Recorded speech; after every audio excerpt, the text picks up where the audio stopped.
COVID-19, the disease caused by the dreaded coronavirus. Who would have thought that a little virus from a wet market in China would flip the entire world upside down?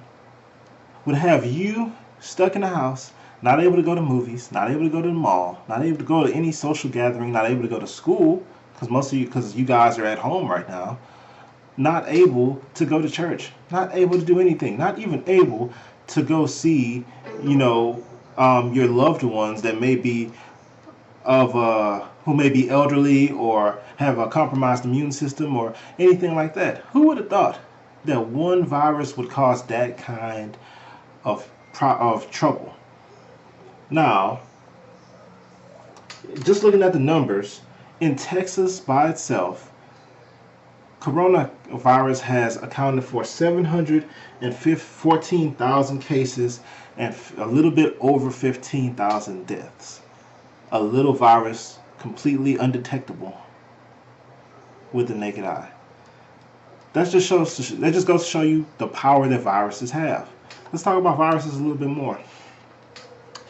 As you can see, there are different types of viruses. Here you have HIV, hepatitis, Ebola,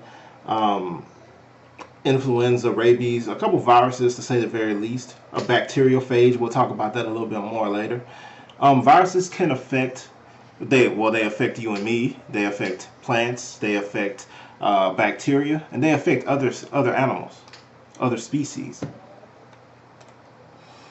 A virus is an infectious agent made up of a nucleic acid. What's a nucleic acid? Remember, RNA, DNA, those are examples of nucleic acids. And it's wrapped up in a protein coat called a capsid. Some viruses have what they call an envelope. Viruses are also not living things, not classified as living things. Let's take a look at how viruses are structured. Here, you see a bacteriophage. You see the DNA in there. Okay. You also see the capsid, the protein coat surrounding the DNA. Okay. Here you see HIV. Okay. Here's the RNA in HIV.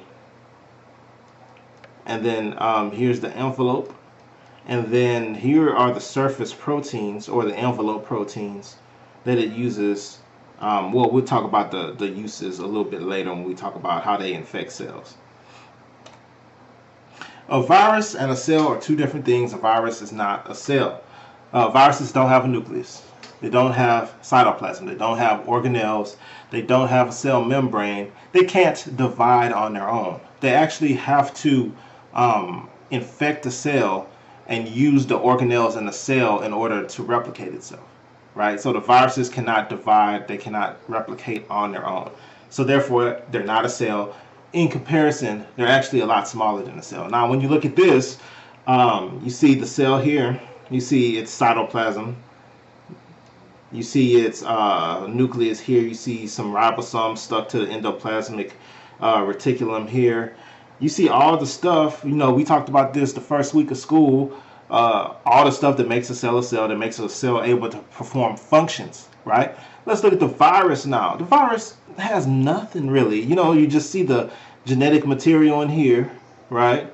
And then you see the little protective coat for the genetic material, and then you see the proteins, that it uses to latch on to a cell or whatever. So, you see the difference. This has a lot of stuff. This can do stuff. You know what I mean? This can't really do that much. You know what I mean? It needs this in order to do anything.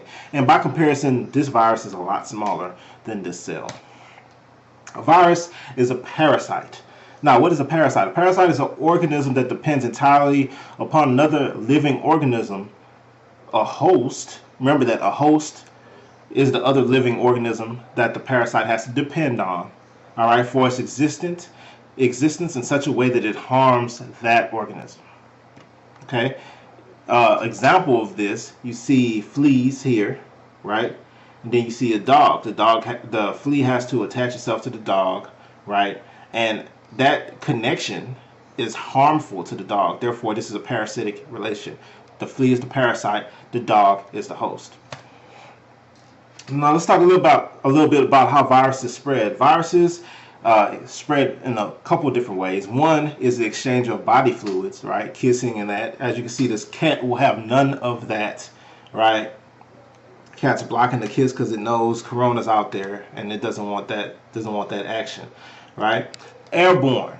So have you ever noticed if somebody sneezes and does not cover their mouth, just chew just in the middle of a room, there is literally a cloud, a mist that's in the air that's just spreading everywhere, right? That's airborne. If that person had a virus or had, something harmful in that when they sneeze and they didn't cover their mouth, that's going to everybody. Everybody in the room is getting a piece of that action. So airborne is another way. Um, Direct contact, shaking hands. If you notice, that was the first thing to go when Corona hit. Everybody was like, okay, no more shaking hands, right? Because what happens, you shake your hand and then you think nothing of it. You shake your friend's hand, you don't think much of it. Later on, you got something in your eye, you touch your eye, all of a sudden the virus, the bacteria, whatever is in your body, right? So direct contact is another one. Mosquito bites. Mosquito bites are a big one. In some countries, mosquitoes cause all kinds of problems. Malaria is one of the first things that comes to mind when you think of, problems of being spread via a mosquito. You know what I mean? Because mosquito bites happen just like that. You don't see them. You can't anticipate. I mean, you could put on some off or whatever, some DEET, or burn some candles or something like that to try to, or put up a net or something to try to keep the opportunities for mosquito bites down. But ultimately, if you're not prepared in one of those ways, a mosquito bite can happen like that. Then you have virus, then you have stuff. So that's rough. All right, but that's how viruses spread.